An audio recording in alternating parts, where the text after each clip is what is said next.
Breaking Brown fam? We have some things we need to talk about tonight. So please get yourself together, get your libations, do whatever you need to do because we have some things we have to talk about. I'm gonna try to hit a few things tonight because I know we're not gonna be together again until Monday. But as usual, let's do a little housekeeping. If you want to donate to the show, go to donatebrown.com. That's donatebrown.com. You can go to patreon.com/ycarnell, patreon.com/ycarnell. The Breaking Brown site is up for maintenance, but during the break, I will put the Moon Clerk link in so that you can donate and you can sign up for the newsletter, which comes out once a month. Appreciate you, Prime Cody.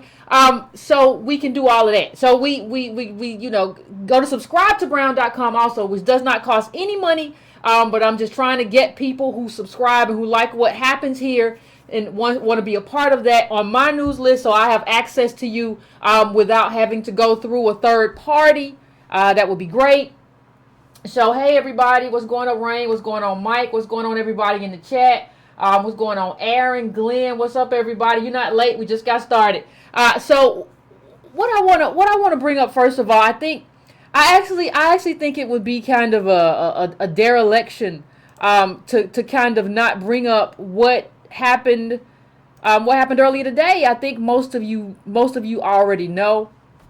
They have somebody who they have in custody for allegedly setting off those or planting those bombs in Austin. We all know the black victims of those attacks, and even though they haven't said whether or not it's a hate crime, I think all of us kind of have an inclination, and there's no way to know for sure, and we're not talking for sure. This is allegedly, but I want to use this as an opportunity to kind of say something. What I really want to kind of get across is not just if this is true. I'm looking at his picture, like who he is in terms of domestic terrorism. I'm not even trying to talk about that right now. What I want to kind of bring up is something that we've discussed a number of times. We discuss on this show whether or not we all realize it. He blew himself up. They found him in a car, and this white guy blew himself up. Apparently, I don't know if the whole story is out yet, but they got him. I guess he detonated a bomb in the car or something when they was on to him. However it went down, he's not with us anymore, and the world is better off for it. But the one thing that I want to bring up, and first of all, I think we should just say first of all that my heart goes out, and I think the Breaking Brown family's heart go out to these people who received these packages, through no fault and died through no fault of their own, because this dude allegedly did what he did. But after that, one of the things that I want to bring up is we talk a lot on this show about institutional power, and a lot of what I criticize on this show is people who say that, Yvette, we don't need X, Y, or Z. We can do it on our own. We don't need white daddy or whatever you want to call it. But I want you to just look at this. The Texas governor, Greg Abbott, said the state was committing $265,000 in emergency funding for police and state bomb response team. Like, this is just part of what it took to help catch this guy. But it's just what I'm trying to get you to understand, and what I'm trying to get me to understand, and what I'm trying to get everybody to understand is the limitations. And I'm not trying to beat a dead horse. I just use this as a lens for which to see how we have to move and maneuver in order to get what we need. So $265,000. Well, that's not it.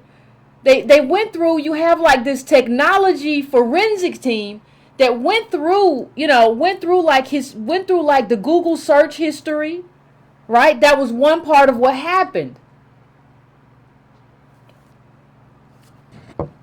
And the only thing that I want to make sure that we're doing, and this is why I began this show with this, I want to make sure that we're beginning with an understanding of what it means to have institutions work on your behalf. Institutions can move with wealth and a degree of knowledge that you as an individual or you as a group of individuals don't have. And so I have a lot of people in the comments. I was on Antonio Moore's show on Friday, and we were talking about the limitations of do for self, and I had people in the comments talking about we got to buy helicopters. I just want you to understand that a helicopter would not have caught this guy to the degree that he would explode himself or whatever he did. I don't think that we really understand institutions. And so you could not as black people say, I'm going to have my own stuff over here and we're going to just take some money from basketball players or the people who we believe to be elite and we're just going to fly helichoppers around and we're going to find this person.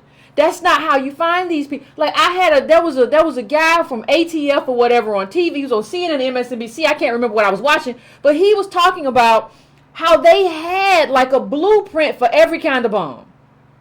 And he was saying, we have a blueprint for every kind of bomb. He was saying one time when we caught a bomber before, he said the way we caught the bomber, I took it to the forensics guy, and the forensics guy said, I know exactly who built this bomb. I can tell you by the fingerprint, I can tell you who built this bomb. I'm telling you that kind of institutional power and institutional memory is necessary for the kind of change we want to see as African Americans, and that doesn't come from having a few African Americans who are ball players or Oprah or who else. It's funny that we know them by name. You know you don't have billionaires when you know their names. That should be one of the rules. You know you don't have a billionaire when you know that person's name because white capital glides in anonymity.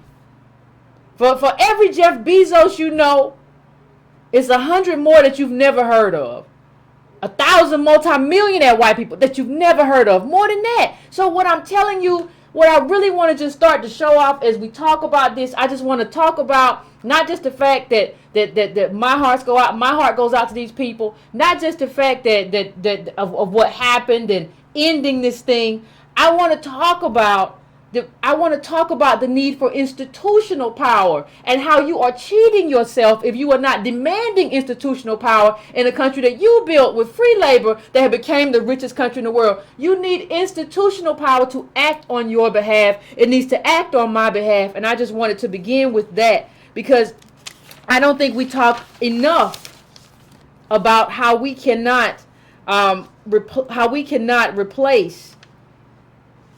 We cannot police our own in that sense about the power of institutions. And that's something that we should talk more about, right? And so I wanted to bring that up. I'm happy this is over. Hopefully this guy had no co-conspirators. Hopefully this is over.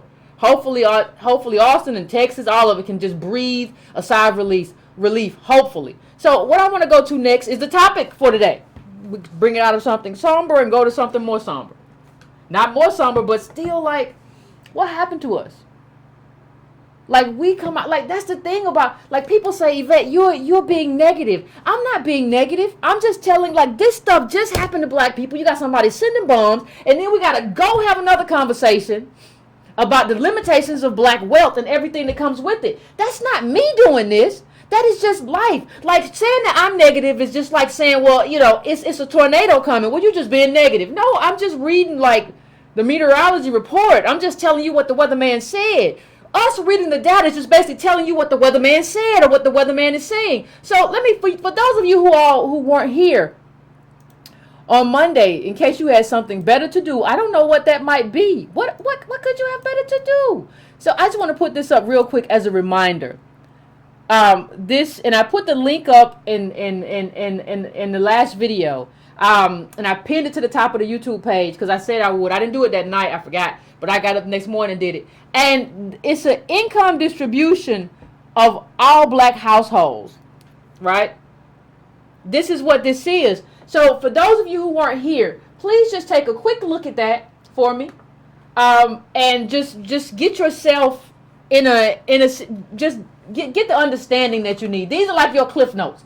Okay, I'm not going to put up all the charts from last week's show, but these are your cliff notes. This is what you missed. And I want you to look at that number and pay close attention to this.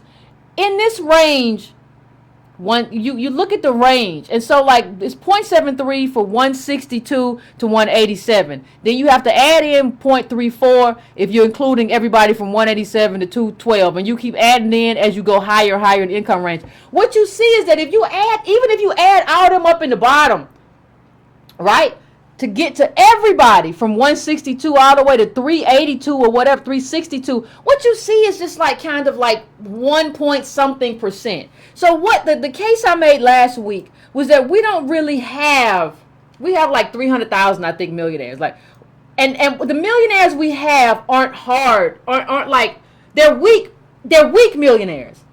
Like, we have a lot of people at like 1.2, and in terms of the 300,000, like that's nobody. But in terms of that, the people who are nobody in that amount I just told you, these are like weak millionaires, 1.2, 1.3, and know where to move that money, because see, our money ain't the same. And when you're black, it becomes very clear that our money ain't the same, because you can't just go and buy stuff. Like, we like to talk about millionaires as like, well, if I got $1 million, it's just like I can go get what I want. I can go make happen what I want. And we don't think about the fact that Dr. Dre got arrested in front of his own house. Because being a millionaire is supposed to be more than that. It's supposed to be social capital. It's supposed to be knowing everybody and having everybody in that neighborhood working on your behalf. And then you have to pay money, because you got to pay the sheriff. You got to pay your local state reps. You got to pay your Congress people. You got to grease everybody's palm consistently. And you have to grease it more than the people who live in your neighborhood, or at least that much, so that you are a person that they pay attention to, because around you everybody's rich. And we don't, like, our weak millionaires aren't doing enough to make that happen. They don't have enough to make that happen. We have, what you're talking about in terms of what we're trying to understand. We're talking about who holds this money, right? Even when I talk about the weak millionaires, we're trying to figure out who holds this money. Well, who holds this money is boomers. You have older people who got the benefits, and we've talked about this before, who have gotten the benefits of affirmative action and everything else, and they have it, they might have a house or whatever, and they have all the money. Like, we put that chart up before a number of times that shows that they have all the money. So what you're looking at is something that's very interesting in terms of how we understand wealth.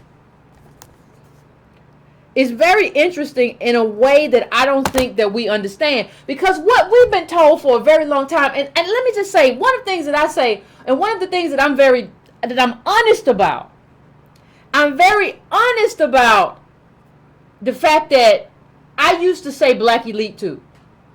Because if you don't say the numbers, you believe that there is a black elite. You just believe there's got to be a black elite, because everybody talks about the black elite. I hear the left talk about the black elite all the time. If there's not a black elite, then what am I talking about? What are we talking about if there's not a black elite? So what I'm trying to get you to understand, and what we need to understand, is that there isn't a black elite. What there is a group of people who are basically aberrations. And we have to begin to understand what that means. Interestingly enough, and let me see if I can find this. Let me see if I can find this media file. But there was something, interestingly enough, there was, I don't know how many of you caught the Derek Hamilton during the Bernie, having the conversation with Bernie and Bernie Sanders and Elizabeth Warren. And he said some things that we should kind of understand. Not only understand, he said some things that we should kind of commit to memory. When we think about, we have only like 1.2 million with 100 liquid. In terms of these people that you call elite, that's not enough money to move with in America. And so you have to hear what Derek Hamilton said. He said 3 things. If you didn't watch this, it's up on my Facebook. My Facebook is public. You can go and watch it on my Facebook. You can go and watch the Twitter on my Facebook. Go and click on it and watch it. You can watch it right now, or you can watch it later. What he says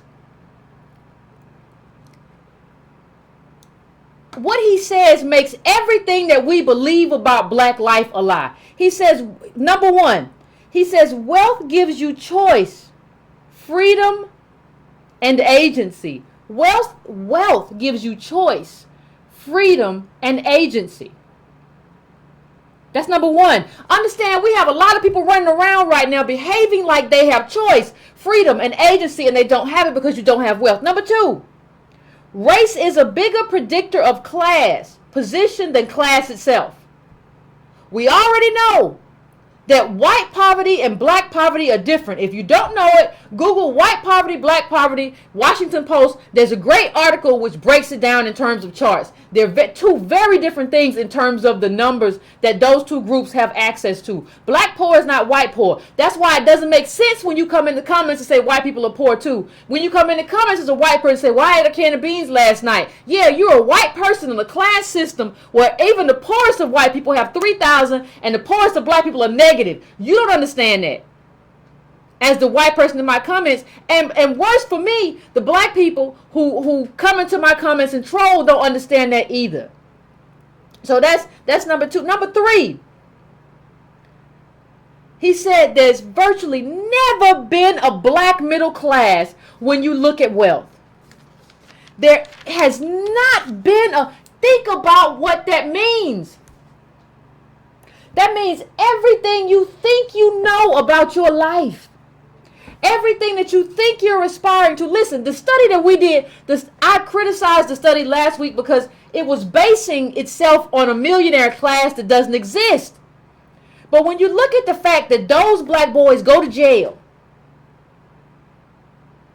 right, at a rate as white boys who make 30,000, what that shows you is that even when you have that little bit of money, even if you become that weak millionaire, you still cannot help your children. You still cannot control the life of your children. You still cannot steer them in a certain direction. You still cannot protect them. You cannot go to the sheriff. You do not have that power. Right? So this is kind of a, I mean, this is a interesting, to say the least. And that's what I like to do. I like to try to look through the lens of things and try to use that lens to make sense, because you're only as smart as the ideas you bump up against. And we should always remember you're only as smart as the ideas you rub up against. And we're going to come back to that a little bit later.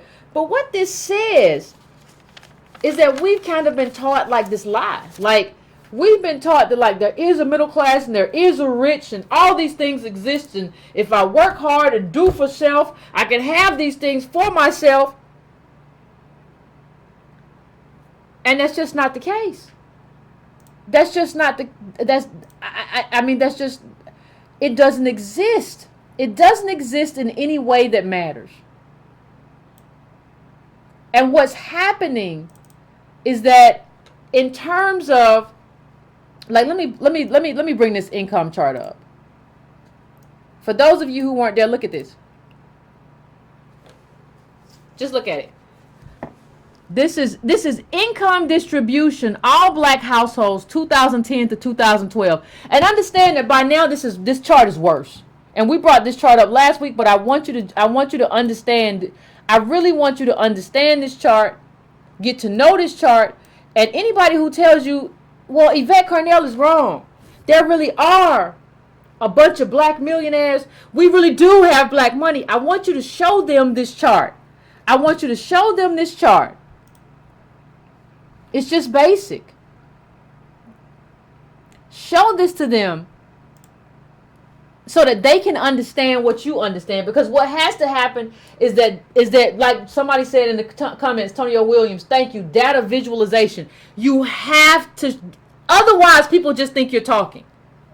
If you don't visualize the data, people just think you're having a conversation with yourself. And that's not good enough. So I want you to, part of what, and I'll say this again, but part of what I want to happen here, I want people to begin to be able to do this for themselves, to be able to say, no, this is the data. I don't want you to just have to pull up a video from me. Just say, no, this is the data. This is what it is.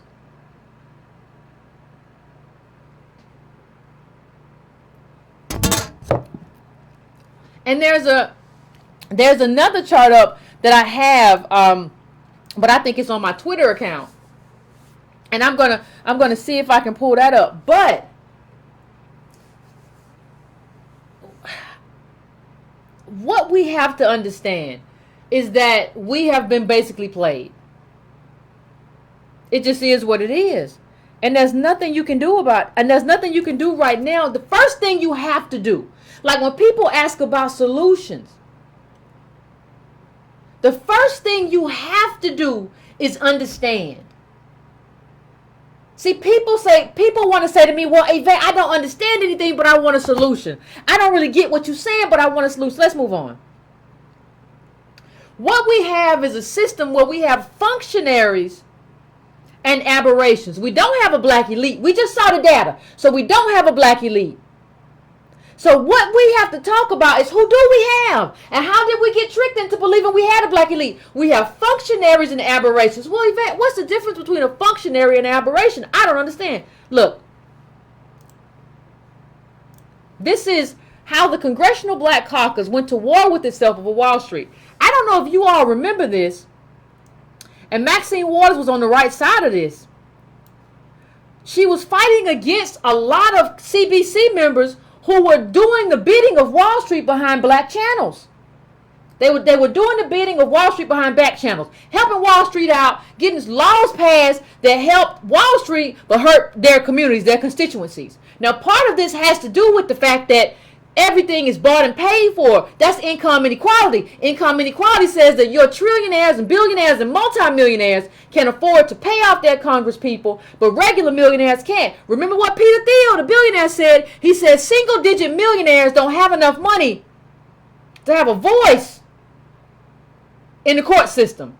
Peter Thiel said that about single-digit millionaires. Imagine what that means for you in your life.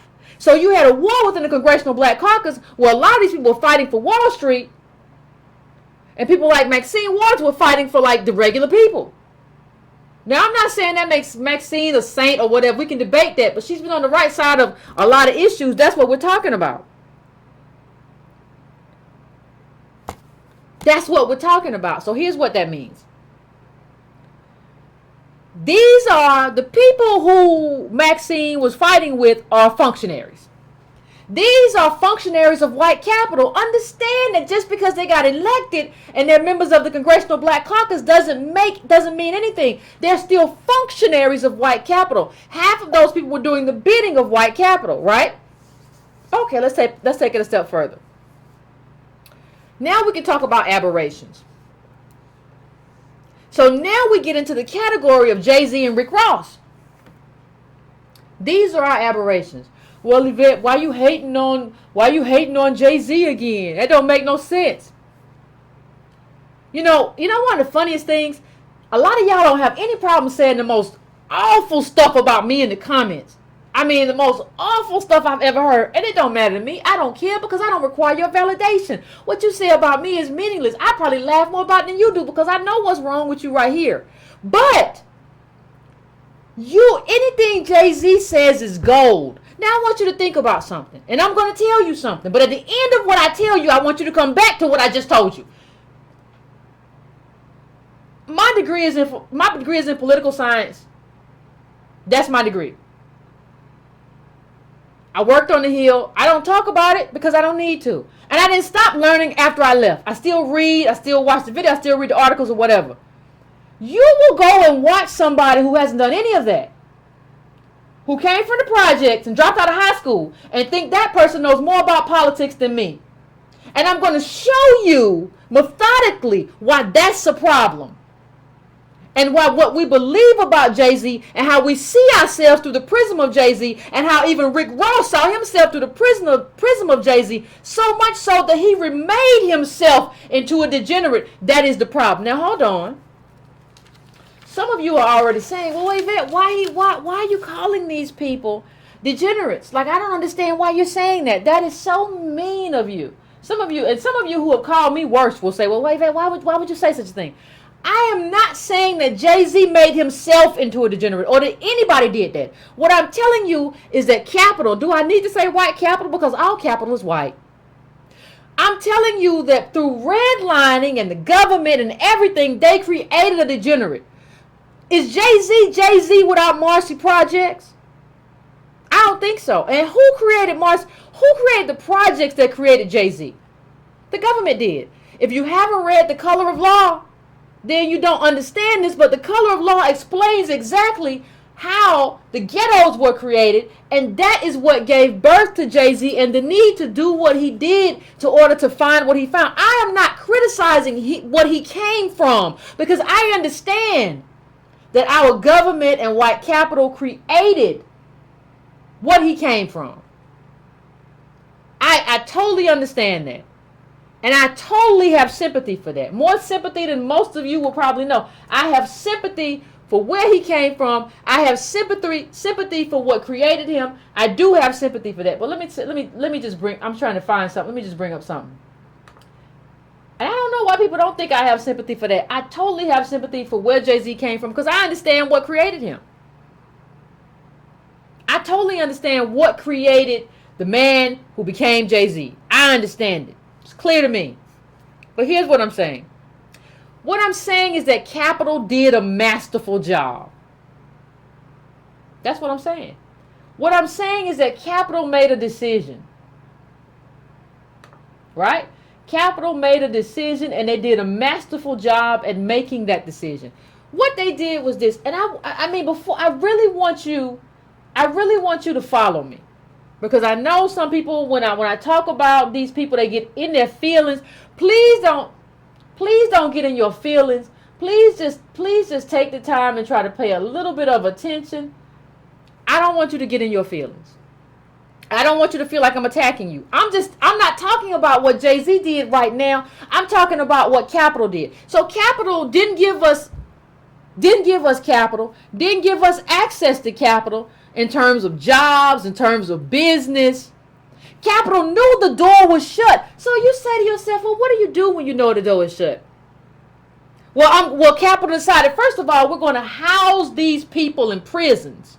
That's the first thing we're going to do. We're going to house these people in prisons. We're not going to house them. We're not going to find them jobs or affordable housing. These people like Jay-Z, we're going to either put them in prison or they stay in the projects. But capital said, well, there's another problem. That doesn't work so well. Because what's going to happen is, even if you put a lot of these people in prison and a lot of them may stay in the projects, if you keep creating these degenerate people, what's going to happen is that black people are going to riot and be like, you're creating dysfunction in my community, and you're creating this degenerate people in my community, and I'm going to do something about it. So the big question in terms of capital becomes, well, how do you do something? What do you do when you create all these degenerate people in the African American community? What are you going to do? Because they're going to revolt if you don't do something.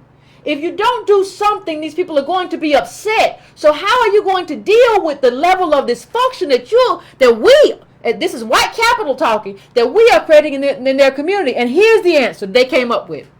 They said, we will popularize dysfunction and make dysfunction popular in their community. We will make drugs and drug selling and robbing and killing and going to jail. We will make that popular among black people, so they won't be able to recognize degenerates. As a matter of fact, they will look at degenerates and think that those people are the people we should be looking up to.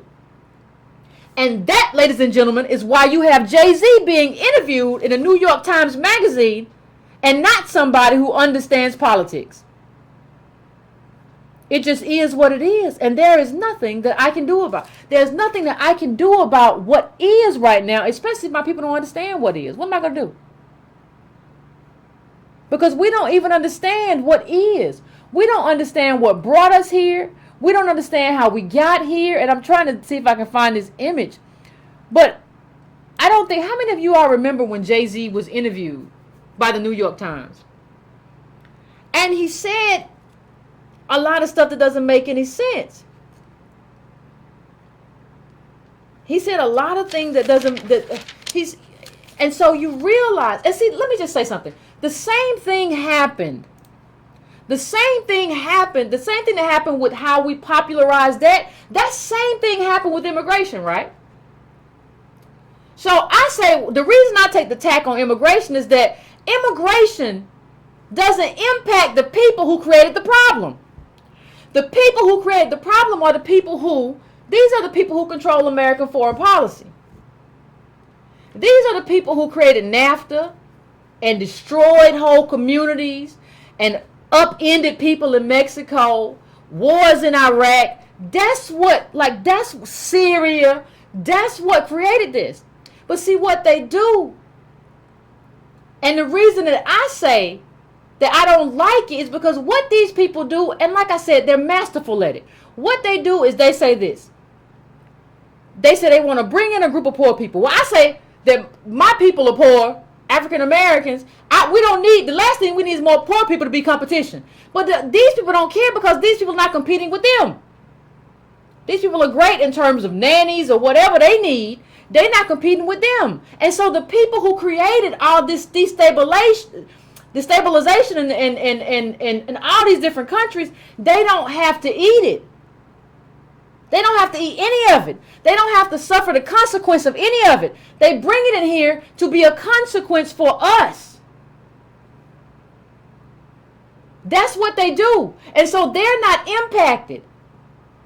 And so we believe that we're doing something by having immigrants come in. We don't believe we haven't done anything because the majority of those people are back in their country suffering because of our foreign policy. And what I've always said in terms of immigration, if you want to do something better for immigrants, control your foreign policy. As Americans, we have to get into our foreign policy. But nobody wants to do that because it's easy just to do what we do right now and say, oh my gosh, you know, we're taking care of immigrants. No, you're not. Only a minority of immigrants from other countries come here. The rest just suffer. And you don't care. To really care is to take care of foreign policy, not to bring people who didn't have anything to do with the policy to compete against us. And what we have to start doing is we got to redefine we. Like I hear people always say, well, Yvette, we took over their country and we destabilized their country. Who you mean we? Because I ain't destabilized nothing. And I ain't have a vote in that. And the people I voted for said they didn't believe it until they did. So I don't know really what you mean by we. But Yvette D. Carnell had no role in any of this. So take that we and take it somewhere. But that's the same thing that happens in terms of what they do to our black youth. They create a bunch of degenerates. Because they create them in the hood. And then they make them into this thing. They go to jail, sell drugs. They didn't do that. I'm not blaming the rapper for doing that. But then what Capital does is say, we're going to take the worst of black people that we created and we're going to send that around the world. And that's going to become the most popular representation of African Americans. And that's going to make African Americans eat degenerate behavior and exalt degenerate behavior in such a way that eats up their ability to communicate knowledge and values and efficiency in their own community. And it's masterful, but it's dangerous. And it's done something very dangerous to us. Capital is to blame. It's not us. And I'm not saying it's us. I'm not saying it's Jay-Z, but let me just keep going. So they got us accepting all of this, making it popular. So I create dysfunction in your community, and so you don't even fix a dysfunction. I just make it popular. I'm just going to make it popular for you. I'm going to make all this stuff popular. So we get to the next thing. And prison becomes like, when you make degenerate, so you put all black men in prison, and then you make prison popular. And all these people coming out with rap songs about prison and I did my time and all this stuff. You make that popular. And so even if you have a black son who is exhibiting certain degenerate behavior, you don't want to stop him because in the back of your mind, you think he might become your lottery ticket. Well, I don't want to bother him, girl. He might be the next Jay-Z. So we let all this stuff fly because we're believing in something that white capital has created, and we think on the off shot that we win that lottery that we'll get to take part in it. That's how sick it is. Understand what they did. And understand that I'm not here blaming anybody for what happened, but we didn't put the capital behind it to take the dysfunction of that they created in the ghetto and send it around the world. White capital did that, not us. And so they made us eat our dysfunction. They made us eat our failure. See, what you have to, this is what I said before. Our failure, you can't come out of that. Our failure is baked into this thing. So this is when, even when I think about when people like, I meant to bring this clip. But when people talk about Reconstruction, what you have to understand about Reconstruction is that everything would have been different. That's why we have to have some type of reparation. Reconstruction, you had black people starting businesses. You had black people in politics, Congress, Senate, everything. Everything. And you had mobs of white people come and snatch it. But see, if that had been different, we would have developed our own class system. And the failure would have been spread out. But now the failure is stuck in our communities. And the failure is baked into what we do. And the white capital has popularized that failure and sent it around the world and said, you need to want your kid to be like Jay-Z. Even though everything that made Jay-Z was drug dealing, dysfunction. High school dropout that we now listen to about politics. Why are we listening to a high school dropout talk about politics? Now, if I say something about politics, well, Yvette, you don't know what you're talking about. Wait a minute, he doesn't know. What are you talking about? What are you talking about now? Now we have to talk about, we have to talk about something else. We got to talk about your boy. We got to talk about your boy Rick Ross. Y'all remember what 50 Cent was saying, that he wasn't real because he didn't come from the street and all this stuff and all blah, blah, blah, blah. Well, I don't know if real is the right word, but yeah, he had two parents. They divorced. And if you want to Google it, there's a very good article about they got divorced, his mom and his dad still sending books and all of that. Like, this is a kid with two parents. This is a kid, like, and you ask yourself, well, how did Rick Ross become Rick Ross? And why did Rick Ross decide he needed to become the Rick Ross that we know today? Like, why do we love the Rick Ross the rapper, but we didn't love Rick Ross the correction officer? And you have to ask yourself why. And one of the things, and let me just put up a juxtaposition here. Let me just put this up for y'all. Let's just look at this for 1 second. Can we just focus in on this? Now, we love one of these men better than the other one. And I want to understand why. The Rick Ross that we see right there, we love him. He's popular, right? He's popular. Like, even before he lost the weight, like the Rick Ross who was walking around with his titties out, he was popular. Everybody loved him, but nobody liked the clean-shaven correction officer. So what you see is like this guy working a regular job or whatever who couldn't, like, he had to become something else to popularize himself in this community. So you had to adopt like this behavior to become this thing. And the one thing I will say is that one of the reasons that we didn't like him before, because there was not an option, there was not an opportunity for him to become a millionaire. So we don't want anybody in our community who's not going to become a millionaire. And I don't talk, like, listen, anybody's love life is not my issue. I talk wealth. And I talk data, I talk black politics. That's all I talk. So, but I want to say something. Might be unpopular, won't be the first time. The problem is, black men now are being understood through these kinds of aberrations. So you have to mimic this kind of person, this kind of degenerate behavior in order to get attention. And so then if when you look at black relationship, when you look at like a black woman dating a black man, how is she supposed to pick a mate if she's viewing who she's picking through these sorts of aberration? Because this kind of aberration who came out of jail or whatever might not have what it takes to be in a relationship. There are a lot of skills that might be missing because of what you've been through. How can you maintain a life viewing who is a good person or who I should look up through this. I'm not trying to be mean. I'm just telling you what it is. And we didn't do it. We did not do this. We did not hold this up as the standard. This was not us. But it is what it is all the same. So let me just say something.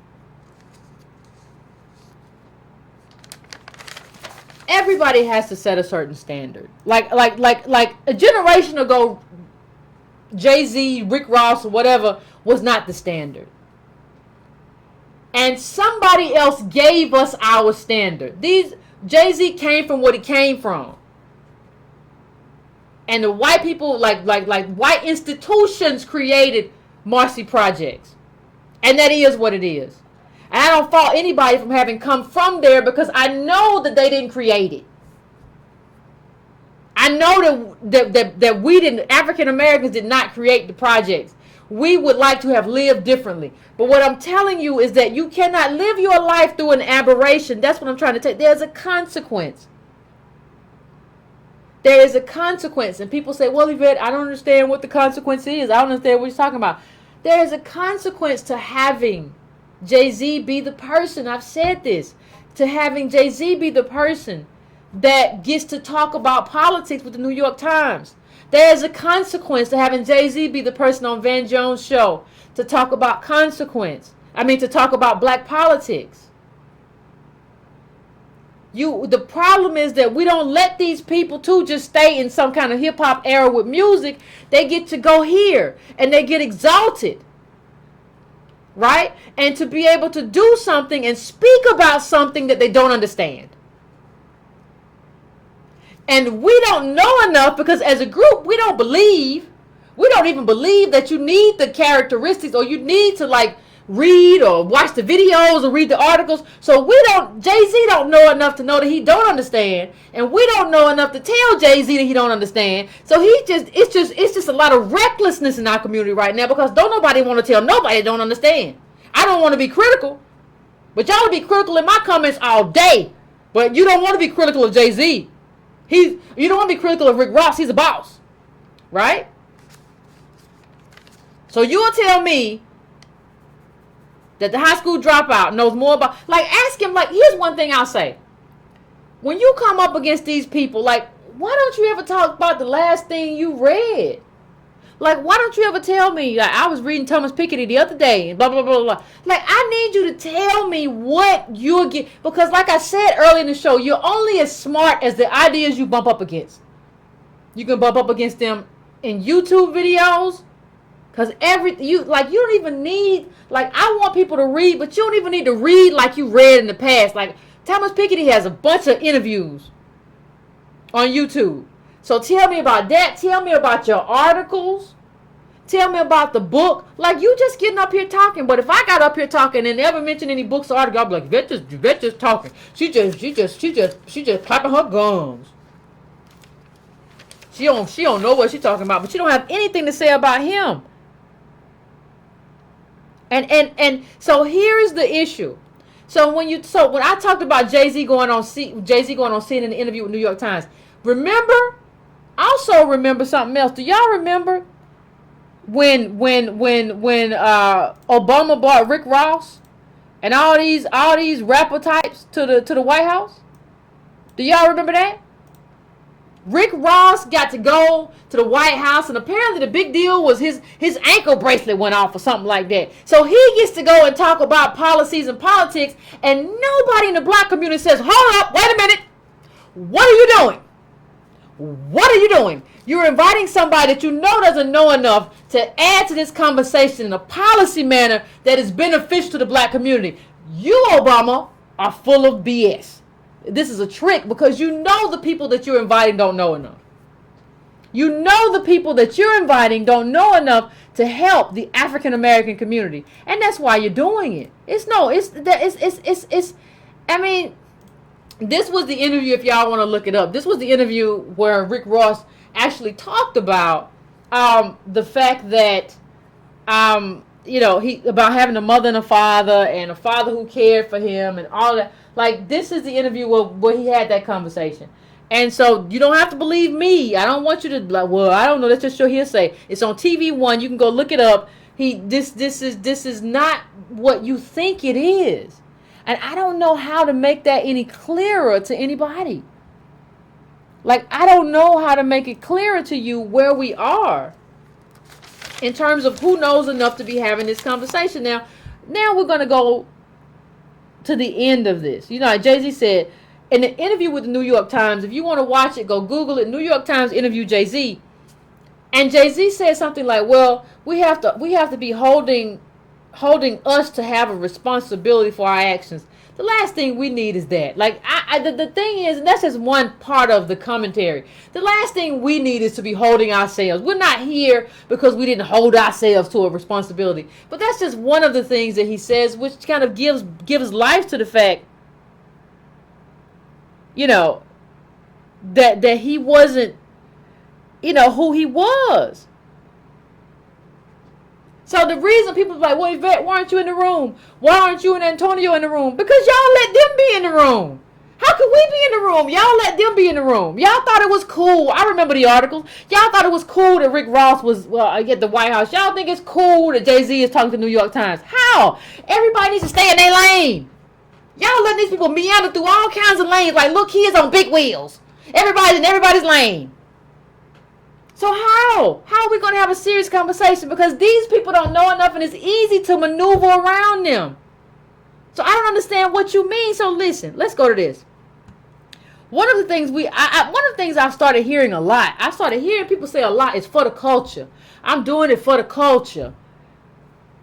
Forget the culture. Let's talk about the wealth. Let's talk about how we don't have none. Okay? And let's talk about your boy Diddy. Can we? Can we talk about your boy Diddy? Now let me just show you. I'm going to just show you. Let me just put this up. Let's just talk about your boy Diddy and let's just put this up. Now, let me bring this down a little bit so you can see it. How Jay-Z and Diddy used their fame to make millions off cheap grapes.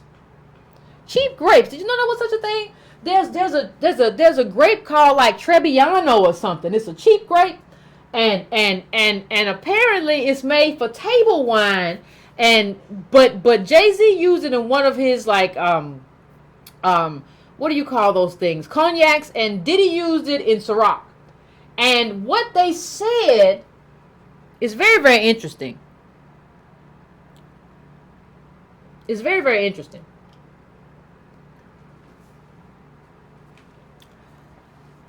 The whole thing about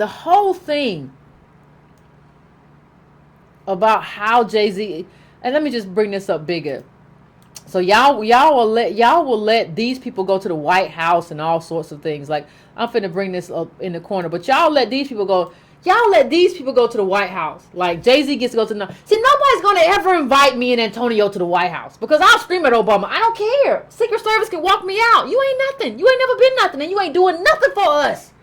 Stop playing games. I'm not going to be Ta-Nehisi Coates. I'm not intimidated by you. I don't think you special. None of that. But y'all let these people... I remember Jay-Z and Beyonce walk in, and you let Rick Ross come. Let everybody come. You let everybody come. It's going to be just happy that they there. We just happy we at the White House. We at the White House. Can y'all see that picture? We did all this on Instagram. I don't care. Nobody will let me come anywhere because I don't care how you feel. I don't care if I upset you or disrespect you. That's why I don't get in.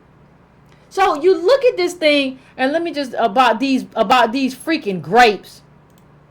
And you see something very interesting. Jay-Z brought up the whole thing with Cristal, and Cristal being racist because they didn't want black people drinking their alcohol, but it's really not wanting poor people, and we're poor. They don't want poor people drinking Cristal because it's a luxury brand. What are you doing drinking anyway? Go drink a Bud Light. So what happened is that in both of these, they're using like these grapes. And what you see is that what they talk about is how Ciroc was like a garbage brand. Like, that's basically what they said. Go look up the Business Insider article. It was like a garbage brand. And so they had used like these washed up ball players and all this stuff to kind of push this vodka. Right? That's what they had done. Now, instead, like, and compare that to me, right? If I go to the White House, I'm going to scream that my people ain't getting treated right. Y'all letting these people who just push luxury BS on you go and speak for you, who don't have anything on you, don't want to do anything for you. Understand the difference between me and Diddy. He wants to be seen a different way. I don't care. So here's what you have. These two people selling you garbage grapes, wine table grapes in their alcohol. And they're doing it, and let me show you how they're able to do it. They're able to do it for two reasons. They're able to capitalize on your aspiration and your ignorance. Aspiration and ignorance is how they capitalize on African Americans. They use our aspiration. Well, I know you want to be luxury. You ain't luxury, but I'm going to push this luxury BS on you, even though you don't know enough about luxury. No, these grapes is garbage. I'm going to push this stuff on you. And ignorance.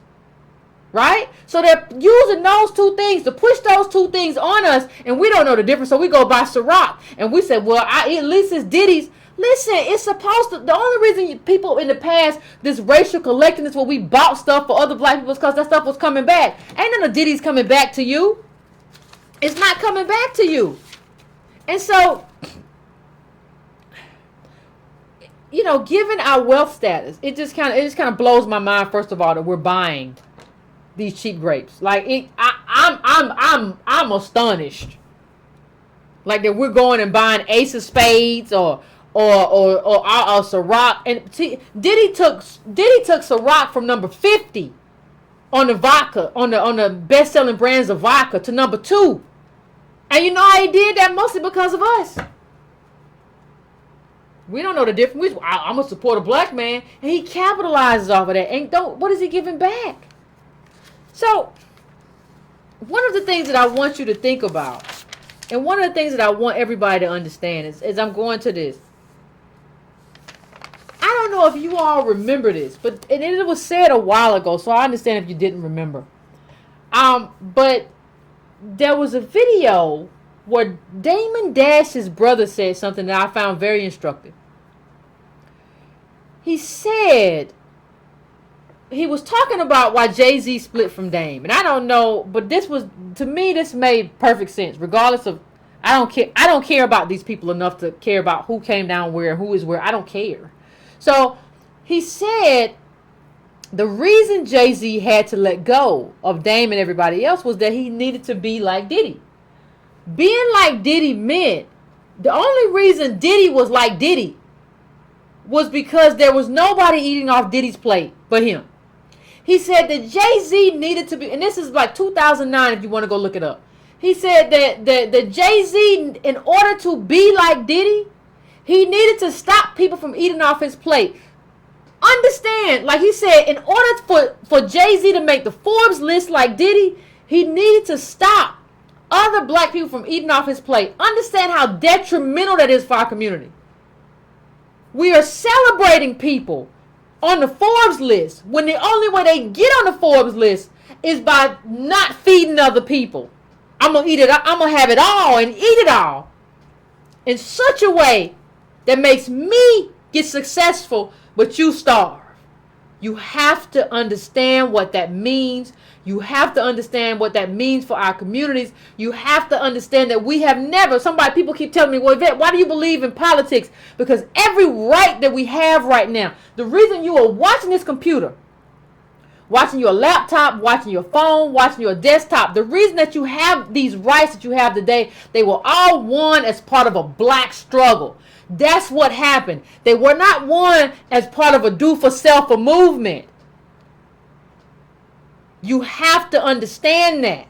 And you have to understand, as what I said in one of the other shows, I do not understand people who believe that capital can shut down black politics, but cannot shut down black business. Because if you read history, you would know that capital has a history of shutting down black business over and over and over and over and over again. I have never said that black business cannot exist. I have always said that black business cannot exist without black politics.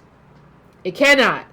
And history bears me out. And if you don't If you don't believe me, you can come in the comments and we can have a conversation. What you can't come in the comments and say is, well, Yvette, you just wrong and you just stupid. Wasn't it Diddy who Benny Siegel called into a radio show and said he's only paying us $1,200 a show? And we got to split that between all of us. And y'all think wasn't it Diddy who, there was a recent article in GQ, everybody said that, like, they were talking about when 112 was teenagers.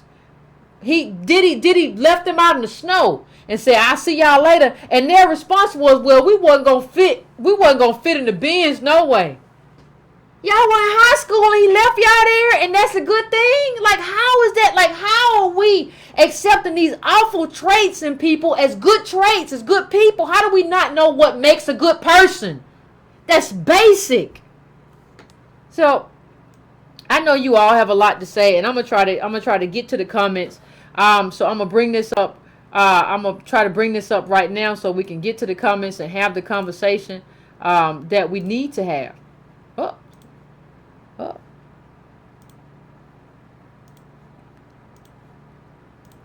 I didn't mean to cut off that quickly. I clicked something too quick, but I'm gonna set up the phones because I know everybody hasn't been getting into the phones, and hopefully tonight we can have 30 minutes of phone conversation. I'll try to set it up as quickly as I can so we can have a back and forth and have the conversation. So, gonna go to the phones, set the phones up, and then we're gonna talk about Diddy and Jay-Z and everything else.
going on, Breaking Brown family? We're ready to go to the calls. I'm going to area code 202.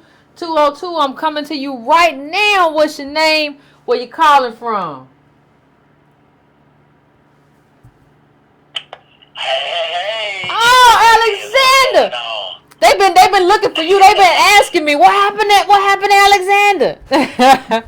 Oh man, I'm just out here on my corner of the plantation, just trying to keep my head down and pick this cotton. Oh, I wish I went back and looked at the show last week, man. That study, oh God, that It's study a lot. was so crucial, and you guys' show on that was very timely, very timely. Well, as usual, you're bringing the heat on this. I think,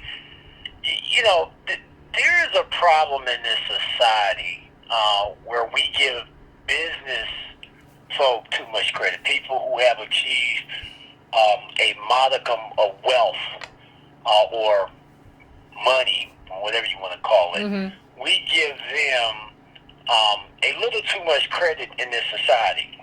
And I actually find it very problematic because of a lot of the people who actually get this wealth, they ultimately wind up reinforcing, the issues that we are actually facing as black people. Mm-hmm. Now, to give you a case in point, who would actually follow Jesus today? And I'm not really talking about Jesus, the religion. I'm talking about Jesus, a broke black man from Nazareth, Ooh. A Nazarethan ghetto. A broke black man from a Nazarethan ghetto trying to get people to do something on behalf of each other. I mean, Martin Luther King said either we go up together or we go down together. And, he was just picking up the mantle from where Jesus left off. But mm-hmm. we are so far from how we actually gauged Jesus as an interpreter and arbiter of wisdom to what we look at now with people like Oprah, Jay-Z, all the celebrity culture that worship at the altar of capitalism, individual capitalism, where the Almighty God is a dollar bill. Yeah. I don't have a solution for that. I think that black people think their emancipation... What? You don't have a solution, Alexander? You got to have a solution. That's what everybody tells me. You got to have an immediate solution for all this racism, all this stuff. You got to have a solution. Well, I'm a racial fatalist, so fatalism doesn't require a solution to anything. I just believe that, when I look at, how are you going to solve anything when your people is who you have to fight against?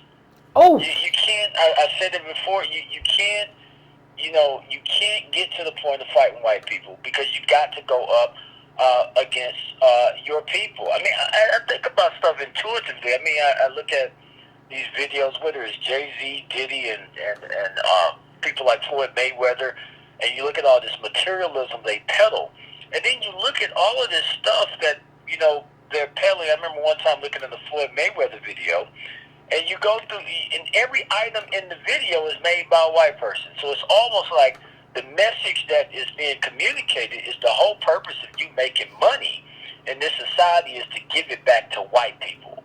So period. So, I can't remember. I don't know if you had told of any new numbers on how quickly the dollar leaves the black community.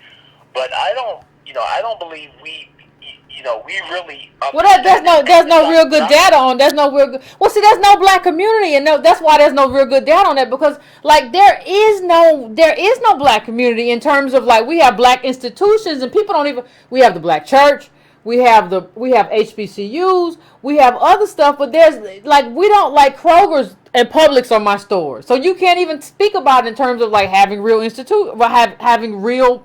But you're capitalism. Right. And let me say something. Even about the black colleges, the thing is, are they really black colleges, or were they institutions that were created to train black people to go serve white people? They were created to train black people to go serve white people. But what else we got, Alexander? Like we don't have nothing else. No, we don't. And then so the biggest danger is now, is that the two biggest narratives for black upward mobility have been destroyed. And those things are education and voting. They have been proven false. You know, the young lady called in the other day. I was listening to your show, and she said, I got this graduate degree, and I feel like I'm a hamster on a wheel.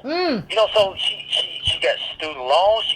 So educate, the whole narrative that education is the great emancipator of black people, that has been proven wrong. Yeah. President Obama's, his tenure in office, the only thing that President Obama's election showed is that voting does not work. That's the only thing it showed, in my estimation, because here you have... Alexander, you killing me right now. I need people to vote. I mean, but the thing is, I have young people telling me, you know, Doc, why you telling us to vote? What happened with Obama? Here's the thing. You know what? I got a lot of flack in 2010, I think it was, for the midterms, for saying, well, we should sit the midterms out. Not vote at all, but just sit the midterms out to show Obama that we have leverage and we're going to use it. See, the thing is, like there has to be a leveraging of the vote. Like, we just show up. And hope there has to be, but it has to be done as a community. And in my estimation, it can't be done just as one person or two person. It has to be as a community. We either gonna show up for this person, or we gonna sit out and be like, y'all don't have an agenda for us. But okay, so if that's the case, you look, freedom is an imposter. Slavery is our confidant. We know slavery. We know it. Okay. We know it. It is our comforter. You know, we know what that looks like. If somebody ever tried to show, if freedom came and knocked on black people's door, we would kill him dead. Yeah, because I don't know him either. And we probably have been killing them dead. You know, so as a racial fatalist, you know, I look out over this, and you know, it's a hell of a thing that white supremacy has done to us. But I don't see ability to go any way forward. What is the numbers you guys gave a few weeks ago that black collective wealth is going to go to zero? It's actually, I actually think that it's going to be worse than that. But yeah, zero. Yeah, people don't do we really get what that means? I mean, it means you're not American. It means you're not American. People don't get it means you're not American. If your wealth goes to zero, or I believe it's going to go negative, that means you're not American. That means you cannot bear the cost that it takes to be in this country, the richest country in the world. You can't pay for it. That's what it means, and that means your life is nothing. Right, and that means it's no escape. You can't go to Wakanda because the immigration policy there don't benefit us. So, you know, the thing is, if you're looking for an escapism on this whole notion, you know, that that we actually have some ally out there that is, you know, on our side. I mean, I don't even know how you reach that.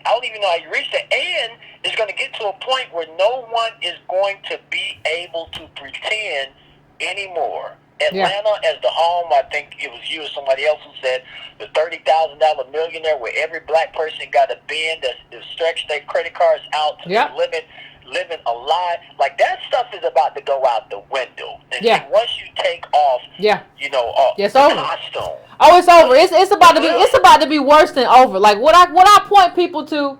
Dang, did I miss the episode? What I point people to is the series Atlanta and robbing season. And if you watch season 2, they talk about robbing season. What I tell people is that every season is about to be robbing season in our community. It's about to be robbing season for a very long time. And because everybody got to eat, and everybody gonna eat. You know, I read the New Yorker interview with Donald Glover, and he said something that I think everybody should take home. He said that, you know, there was spoiler alert. Pause your thing if you haven't seen it. But he said that he said that in one episode there was a friend who robbed a friend. And he said, listen, if you're on the bottom, and he said being on the bottom means that there's a knife in between you and somebody else. And the person who does not pull the knife is the person who ends up dead.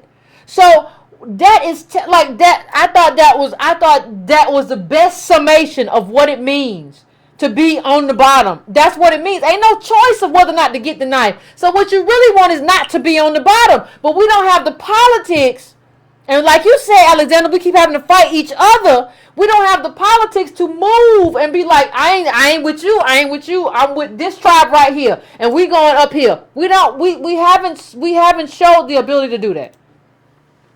Right, and last thing, I don't want to hog up the thing, but the last thing, when you take away people's reason to live, you simultaneously install in them a reason to die. Ooh. And so when you look at the people who are unemployment rate, if you take into consideration, as Michelle Alexander has told us to, the incarceration rate, the part-timers, the people, the underemployment rate, and the people who've just given up. Yeah. That actual rate in the black community might be over 50%, especially for black males.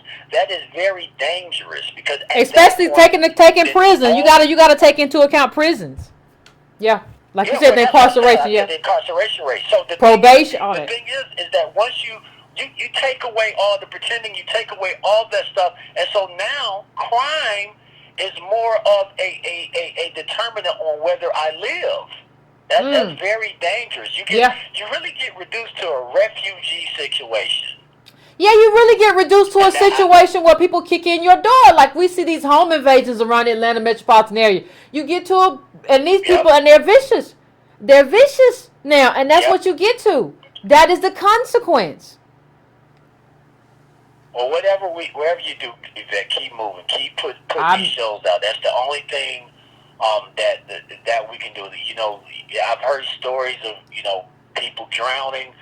Yet there's one person who is still shouting at the top of their lungs, and I think there'll be some people who actually listen, and I think other people are going to unfortunately go the way. In the meantime, white supremacy will stay undefeated. Alexander, thank you, Alexander. I appreciate I'll leave you guys with that, but thanks, Yvette. I'm trying to catch up on some of your back shows that's been kind of ripping and running a little crazy. I understand. But as usual, I enjoy you and Tony. You guys keep the good fight. All right, I appreciate you, Alexander. Alexander been busy, but yeah, like I mean, like I don't think, like he said, white supremacy is undefeated, and we ain't doing nothing to make white supremacy less undefeated. We got to put in work. Like, if you tell me you want white supremacy to be, well, I want to defeat it, well, you're not putting in the work to defeat it. So what are you talking about? Why are you talking to me about what you want to defeat if you don't want to put in work? That's like saying to me, I want to be able to run, Yvette, a mile tomorrow. Well, no, you got to put in work. You got to get out here and get yourself conditioned. You got to stretch. You got to do all this stuff. You got to start eating right. You got to take off some of this weight. It's a lot of stuff. It's the same thing. No. Like, we're not even doing the basic, and y'all think I'm bad. What did Alexander tell you? He's a fatalist.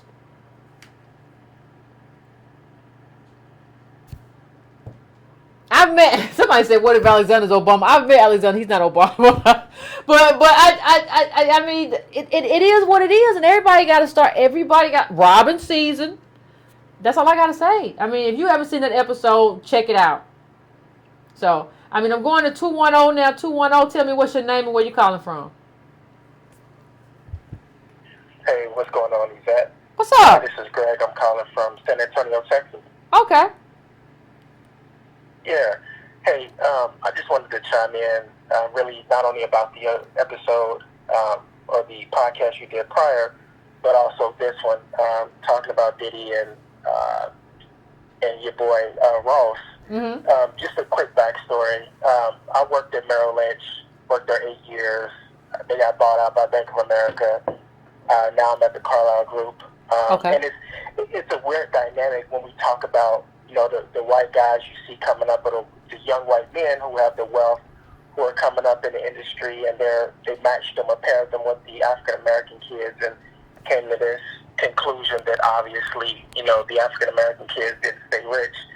And it's weird because I saw that happening, right?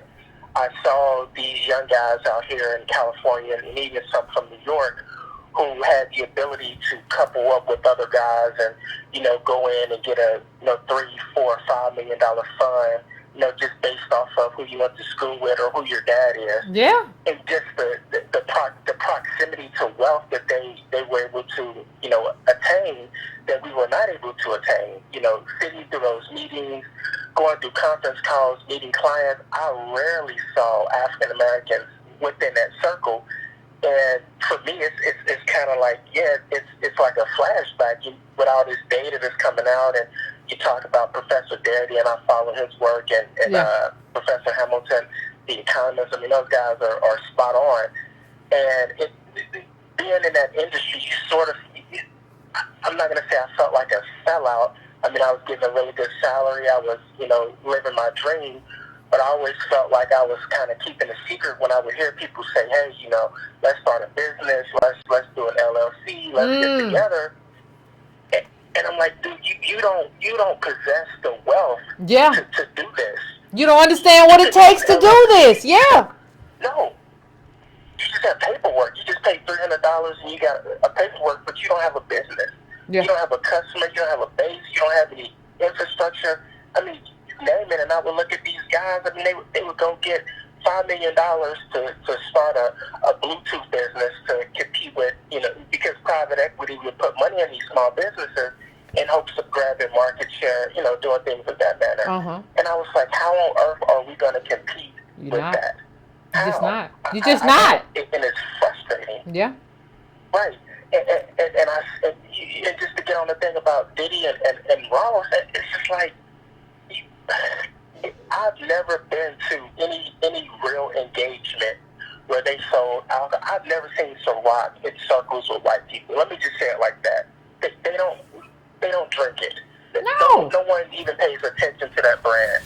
And it's just like you're selling this bullshit, right? It's aspirational. If you drink Ciroc, you're gonna be like Diddy or whoever the hell sells that.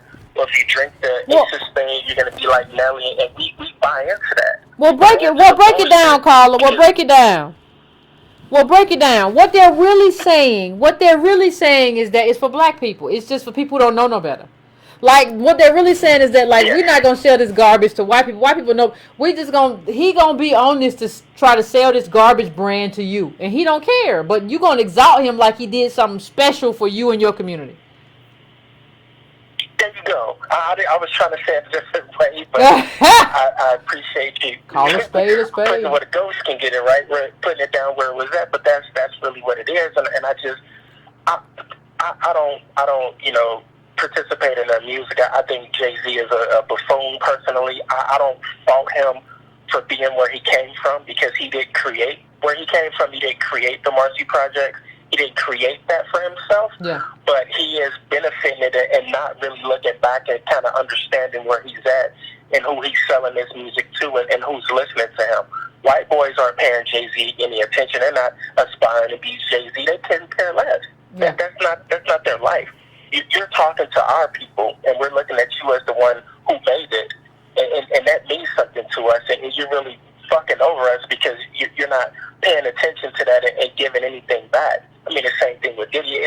It infuriates me to look at where we are, and I know that we're up against a wall, right? Yeah. We just don't have the capital to compete. Yeah, like you said, and you're pretending you're pretending. Thank you, caller. I appreciate you calling in. You had a lot of good information. I appreciate you calling. But you're pretending that we can compete by hashtag Black Excellence, right? I had a friend who went to a bank today. Friend called me and said, I went to a bank today and said, you won't believe what happened at the bank. I said, what happened at the bank? Said, well, listen, the bank told me if I would start a savings account today and put $15,000 in it, that the bank would give me $200.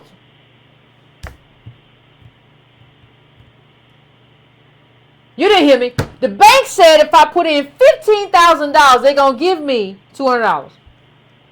First of all, what that tells you is the bank is looking for people with $15,000. They're not looking for your 1,000, 2, 3, 4, 5 savings account. Looking for $15,000. And they're telling you that $15,000 in savings at their bank is only worth $200 in marketing.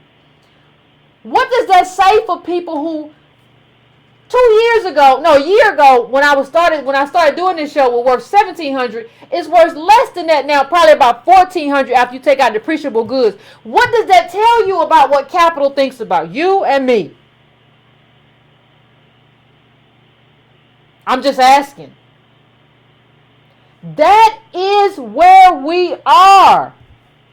Ain't nobody thinking about nobody that got less than 15, 20, 25. Like, you not even a thought. I'm surprised they even let us have accounts anymore.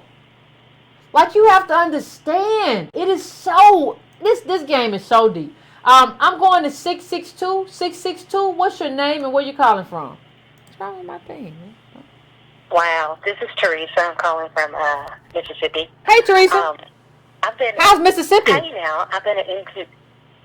Please disregard the white woman voice. I am black, Okay. descendant of slave. Both parents in the house, love them to death. Okay. And the first of 5 kids, which is awesome. But I got a pharmacist, a nurse, a mechanic, and a sister that doesn't want to do a whole lot. And I'm an engineer by trade. Okay. And I've seen all of my friends fall out of the middle class, that we call it. When I look around, I'm seeing all of them fall out, where they were making $40,000, $50,000, $60,000, and now they're back down to that $28,000, $29,000. Really? It's crazy. Yeah. I mean, I've been laid off in 2 years. I've been laid off twice, and luckily I was able to get a job, and I'm in that like 1.7% of people of what I can make. But the only time people pay attention to you is if they see some money in the account, like you've been saying. Mm-hmm. So for me, I look at folks and I'm like, okay, I just kind of stack my little money. I make good money, but I'm gonna be honest, I'm looking for a house like $40,000, $50,000. I need to sit to the side. I got a kid, got my old man, and we're trying to make something happen. But I know if I don't help my son get to that next level moving forward, guess what? He's not going to get there. I can't be sure that he's going to be a non-threatening looking black man. No, you can't. And that's what they hired over here. That's who they hire down here. They hire the non-threatening black people. If you don't look non-threatening, guess what? You're going to be somewhere, but it ain't going to be at no regular job. So what you're saying is a lot of black men ain't going to get hired because they don't look like that. No, if you don't look have that non-threatening, that look slightly slow look to you, no, men ain't getting hired. I done fell in love with all types of professional men and ain't never seen them work a regular job, not in Mississippi. So let me ask you a question, caller. Let me ask you a question, caller. What do you think? You said to get to that next level. What is the next level in your mind? I'm just asking a question. For me, I don't have a whole lot of aspirations. I just want to live a cool life. Yeah. I only want to work 40 hours a week. I don't want to have to do all the extra. I don't need these white folks to be worrying me to death. I don't need none of that extra stuff. I just want you to pay me so I can go home at 5 o'clock, hang out with my little boy, and do what I got to do. So in terms of what you're building for him, you're trying to build for him like a life of stability. Is that what you're saying? Like stability. Like you ain't trying to, he don't got to drive no fancy car. Just he needs to be, you want your baby to be stable. Is that what you're saying? I want him to be stable. His dad, he works a regular, factory job, which is fine. I got a couple of degrees under my belt, and I do continuous improvement by trade, which means I go into companies and I try to help them find ways to not hire additional people. That's my skill. So you just heard what I said. And I've been laid off and picked back up by the next person, laid off and picked back up by the next person to do exactly that. And every place that they laid me off, they hired 2 white guys to replace me, because that's how much work I was doing. But so be it, and I've had both of them ask me back, and I was like, if you get on the layoff list once, guess what, you're always on there. So I don't have any aspirations past that. I'm 41, and I already realized they have me help groom people to be my manager. God dang! So good. Woo, that's a hard job. Like they groom me. Understand what you just said. Scary black. Understand what you just said. When you're young. Your job, understand what you just said. Your job is to make sure there are no new jobs. Did you understand what you just said? I know. I try to tell people. I want to make it clear to everybody. I'm not blaming you. I'm not blaming you at all, man. I want to make clear to everybody who's watching on YouTube, I'm not blaming you. But I'm talking about what capital is doing right now. They're hiring you as a black woman to make sure that there are no new jobs, and then they bringing in white boys to replace you with 2 new jobs. God. And it's like that. Like I said, I don't have a problem finding a job, keeping a job, and doing all the other little stuff on the side that I do. But I'm going to be honest, I to help fund my way through school, I was buying and selling through eBay. I did that for years. I did that during all of my layoffs, which I've been laid off 3 times in 18 years, twice in the last 2. So I was using that to help fund my lifestyle. And honestly, if I hadn't found this last job I had, I would never stop doing what I was doing because my expenses were so low. Yeah. And if people don't understand that you got to make your money last and stretch farther than the next person, then you ain't never going to get ahead. I had this one little white girl that I worked with. She was probably about 28, 29, building a big 3,300 square foot house on her family's land. Her family's land. Her family had land. Ain't that some shit? Oh, on her family's land. Okay. They do cattle. They have a couple of 100 acres for that they lease out to farm. And she left her job where we was both at, and was still able to keep that loan going on the house she was building. I was making it at 1.7% and was struggling for them to give me a loan. What'd that tell you? And I had plenty of work history under my belt. I had plenty of that $15,000, $20,000, $30,000 you was talking about in the day. I had all of that. And that woman was giving me grief every single day. Well, we see that you got this kind of money. How did that happen? Well, and understand one thing, you can't live like that. Like, I understand how you are having to live right now, but the way you are having to live ain't no way to live. Like the way, like what capital is basically done and is doing to you in terms of how you have to live. Like, we shouldn't have to live that. I don't know how to, like, I don't know how to put it in any, like, that's no way to live. Like the way you are having to do what you have to do right now, that ain't no way to be. Like we living, like how you telling, like, I understand what you're saying, but it's like you make, like, we have to live like we ain't citizens, and we created this country, so it's just like this is such BS, and I understand why you have to do it, and I understand what you're saying, but this is such BS in terms of us having to do this in the richest country in the world that we built. Like, nobody understands how outrageous that is. And that's it. And it was only because that woman had met me. I went and got a loan somewhere else. They never met me. It was online, and this white woman voice worked. It's magic. And I haven't had any problems. Everything has been working out exactly the way it needed to. And I tell folks all the time, if you're living paycheck to paycheck, then you can only go so far in life. And you're not really that citizen. So far, no. Living to work overtime. Well, thank you, Carla. And that's the whole thing. People are willing to live overtime. Okay. I appreciate you for calling in. Thank you. I appreciate your call. I appreciate you giving us, your side of things. That, I mean, this is our life in America, and one of the things that's been happening is that we're not talking about it. Like, one of the things that we do as black people, we get in our little groups, right? We get in our little groups and we don't tell people the truth. And somebody asks you, well, how you doing? And you say, man, I'm doing all right. I just started a little business, got a little something on the side. I'm good. And you're a liar. I mean, think about what she's saying, how she has to live, as opposed to how the white woman has to live, right? Got the family, got the parents from the family. It's like you living like you just got here from Syria. Like, the people who got here from Syria are probably living better than you. They at least got a year's worth of government help. When last time you got a year's worth of help enough to pay your bills and pay everything? I ain't talking about a little raggedy piece of food stamp. I'm talking about really to pay your stuff and take care of your stuff. Like, we don't understand what we're being asked to do as American citizens. That's why I keep telling you how much citizenship matters. That's what I keep saying. And will she be able to provide some kind of stability for her son? I know she wants to. I don't know if she will. I don't know if capital will allow that. They paying her to, like, make sure people don't have jobs. And then they making sure she don't have jobs. Come on.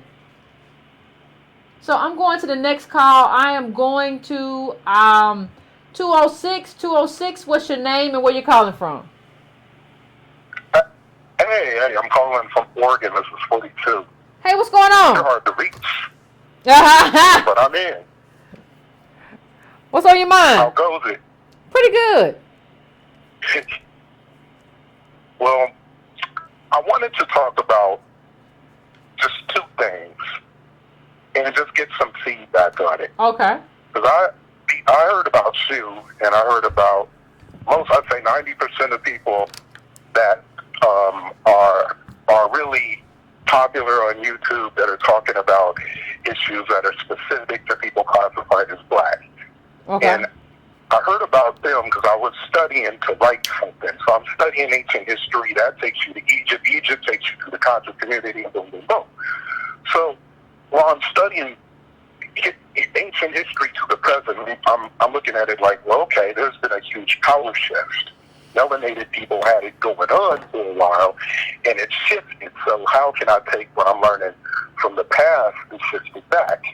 So I started for the first time looking at white supremacy more objectively. And in doing that, I said, okay, if I can objectify it, then I can beat it like I would any other game. So it's just, from there, I'm looking at how can it be beat. What is the best agenda? Okay. What conclusion did you come to, Carla? And I wanted to bring up 2 points. Okay, let's keep it pimping. Okay. So I wanted to bring up 2 points because I think you're really strong in one and you're not in the other. So I'll go from strength first. And I'm just curious. I want to get some feedback. I think there's an incredible lack of people that are talking about all the human rights violations we faced and reparations. And to me, it's crazy, even though I can see how we're socially conditioned not to talk about it. And not just us. You know, I remember Tariq Nasheed was on he was on like some TV show in Britain, and the white dude who's interviewing him talks about reparations all the time. Like, and you don't hear that in the States. Like, okay, I agree. I agree. Let's go to point 2. I agree. We should talk about reparations more. Point 2 for me, please. Part 2. It's and this is something I learned mostly from history, is that before the Abrahamic religions took over, everything like that was built through animism when it actually was resourced. And I think we need to get back to that. And when I say What you say? The best way I can describe it. Caller, you got 20 seconds to describe this Abrahamic stuff to me. What you talking about? Well, it's not about the Abrahamic stuff. That is really what ended it and put us in the situation that we're in right now. Before, and the best, to me, the best model for it is Egypt, because it's so sourced. There's so much of it. Is you would have a temple, and then it's associated with whatever. I'm sorry, I can't. I dropped him. I can't. It was too much. I don't know what he's talking about. I don't know what's going on. I don't know what's going on. Caller, try it again next time. Maybe it'll be better. I don't know. I don't know where he was going.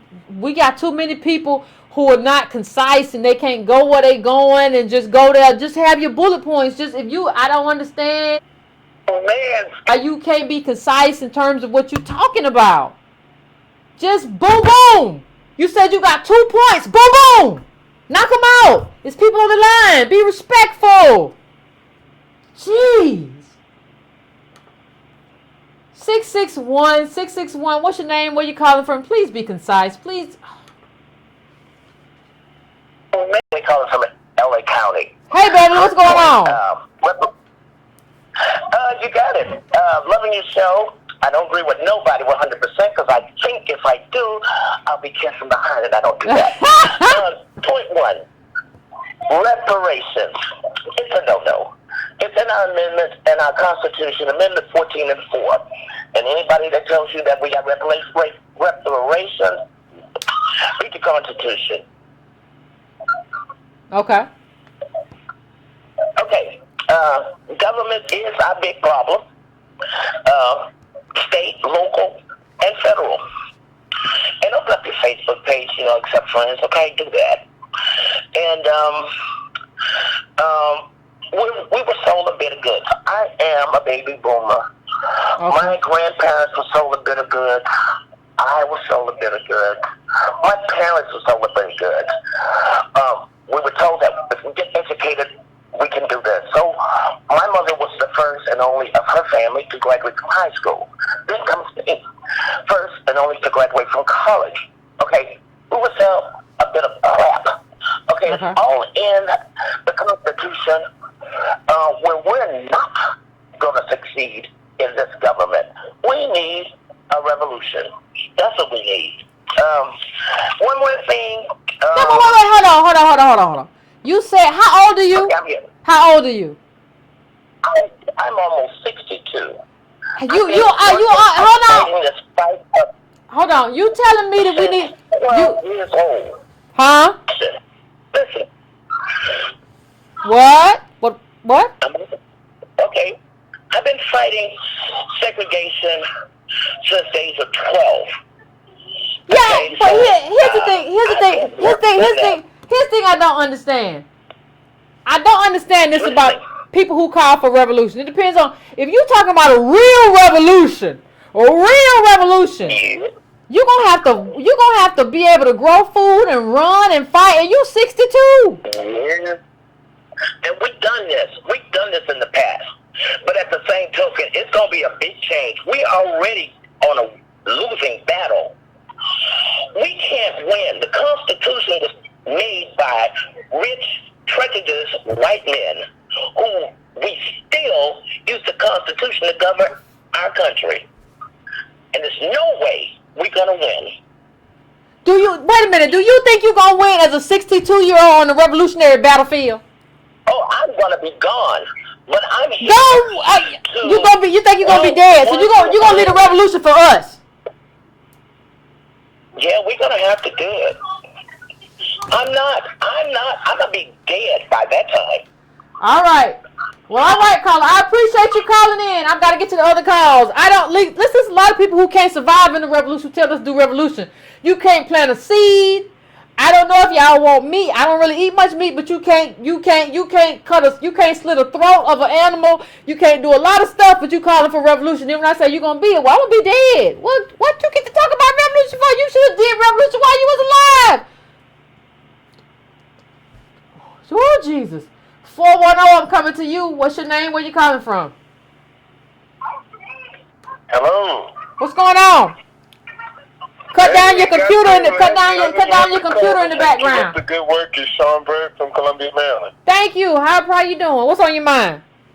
Hey, I was just asking a quick question. Okay. 2 points, and it actually we're going to be quick. So one, I was just asking. Okay, so we have Boyce Watkins, we got Umar Johnson, we got all these people out here.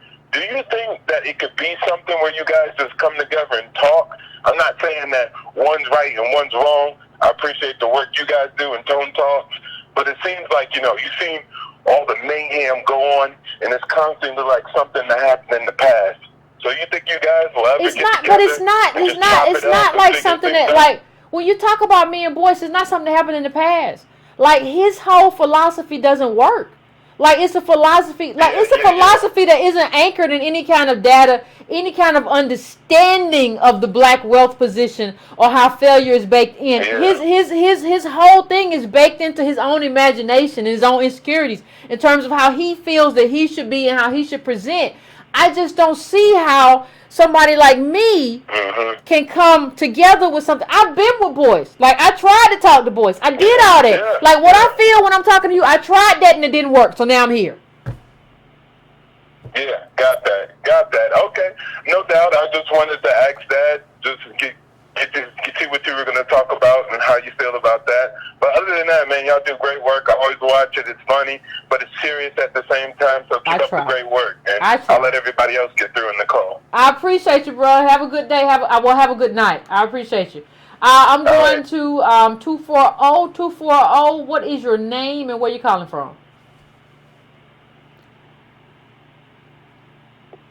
Hello, Yvette and Breaking Brown family. I think the libations tonight a little bit too strong. I think they need some Kool-Aid. Everybody need to go get hydrated. Why we got two people in the queue? What's your area code, ma'am? They need that alkaline water. I know. This is Roz. I'm from the DMV, sis. How you doing tonight? Okay. I'm doing good. How about you? All right. It's been kind of a wild roller coaster ride, but I think I'm going to settle people down a little bit with what we talking about. You there, caller? Down first. Okay, I can hear you now. And I think Yeah, I think people need to take, do-for-selfers need to take the emotion and ego out of what they're talking about. Because, like the gentleman few calls back has said that he's in these meetings and he's dealing with people that say, oh, I need $50 million, and they get startups like that. We're not able to garner that kind of money just on starting up something. I'm like, what are you selling? T-shirts? Okay, you selling T-shirts, and so are 10,000 other people selling T-shirts, and you think that you can do for self. How many people are you hiring from your business? We gotta ask. They're not hiring it, Carla. They're not hiring anybody. They taking the template for their T-shirt and sending it somewhere to some company that some white or Asian company that prints it and sends it back to you and calling it black business. That's not business. Exactly. And you got Obama and Michelle Obama now going to Netflix asking for television shows. They coming up Yeah, I saw that, Carla. They won't go away. Hello. Now, we talk about the former president, so I think we need to start working on our economics, getting control of our money, stop slumping it off as a community. We need to get our basically ourselves defined as a tribe. We need to start working on codes as far as ourselves are concerned, too. Our economic house is going... People sitting up there, I mean, we're standing in line. How many of y'all have seen this? You're standing in line at the grocery store, people running to when a new register opens. I said, you know what, y'all can go right ahead. Because we sitting up here, think about what you're doing. You running to give a company your money, your hard-earned dollar.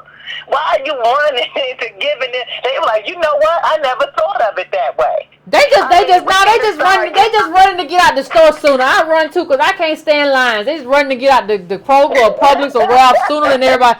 They ain't running for no other reason. You getting in front of them, they like, wait a minute, I'm like, I got 2 items in my hand. What you running for? You running to give the company your money? They're like, yeah, I'm laughing at them. I said, you know what, y'all need to relax. I don't like saying the long lines either, but I don't run to get it. But let me just say something. Let me just say something about Obama. Obama didn't come from money, right? And I mean, he came from like $500,000, which is way more than black people got. But way more than black people got still ain't money.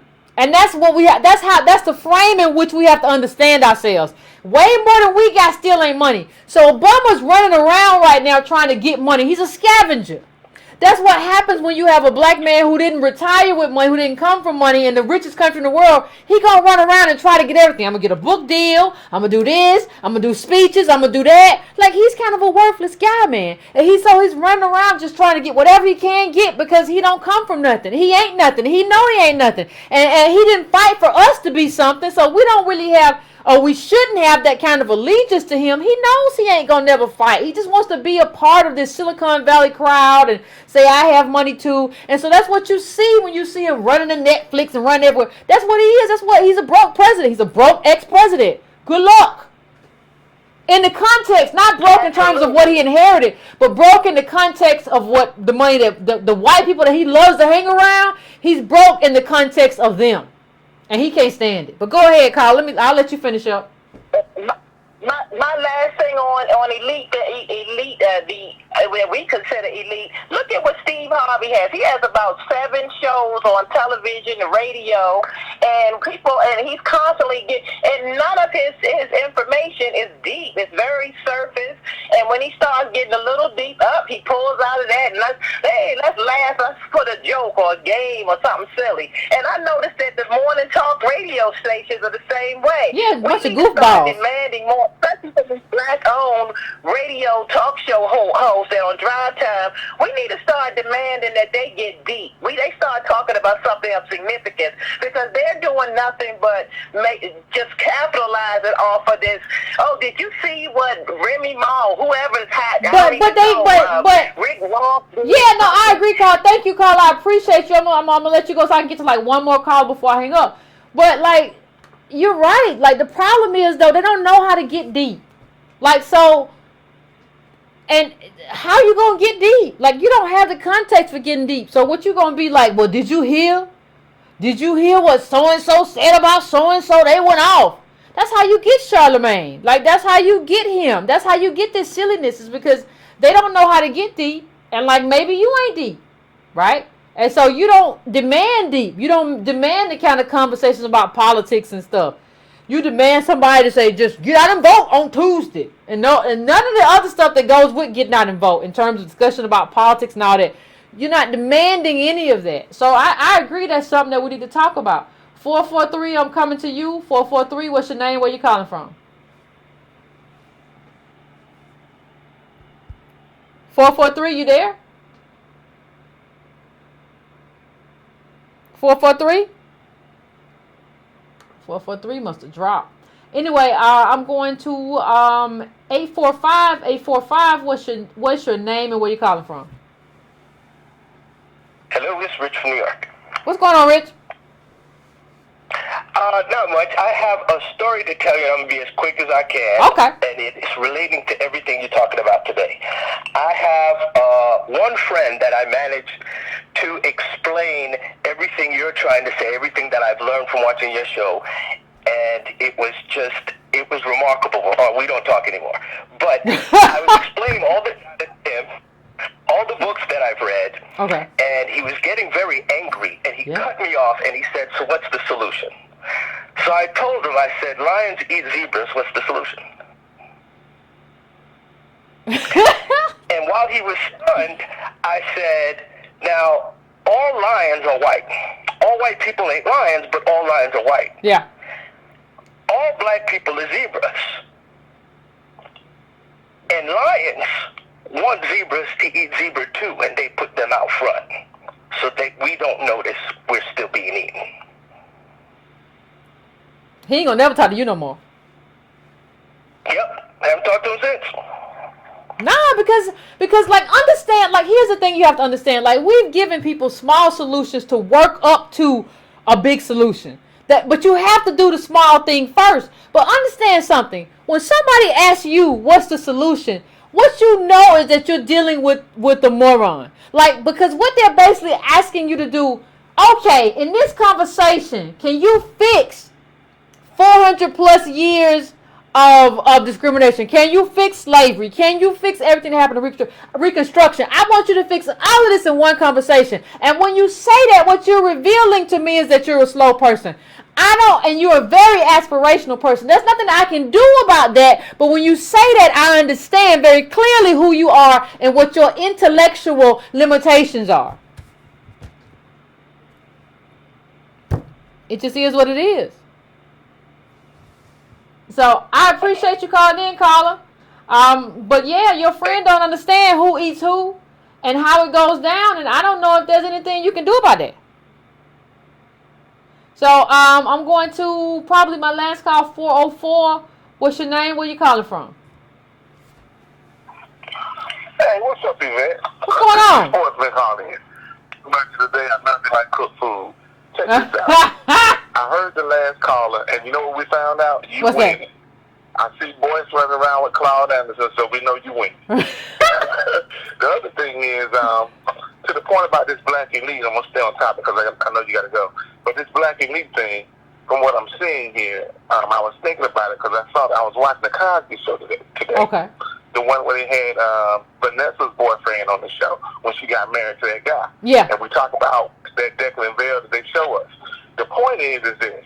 This whole black elite thing, this whole ruse has been going on for 20, 30 years because if you notice, his college-educated children all couldn't get out the house. They all had to stay with him. The only guy that could get out the house was Vanessa's husband. The one that she ran off and married with, the maintenance man, when she was doing the Stompy Yard. He the only one that had a house.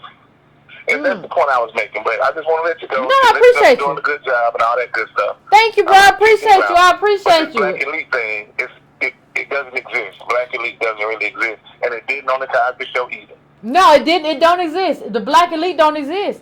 And it's a fiction to make us believe that. Well, I remember I got into a debate a long time ago with a leftist friend who was like, no, there's a black elite. You're like, no, just show me the data. Show me what it exists.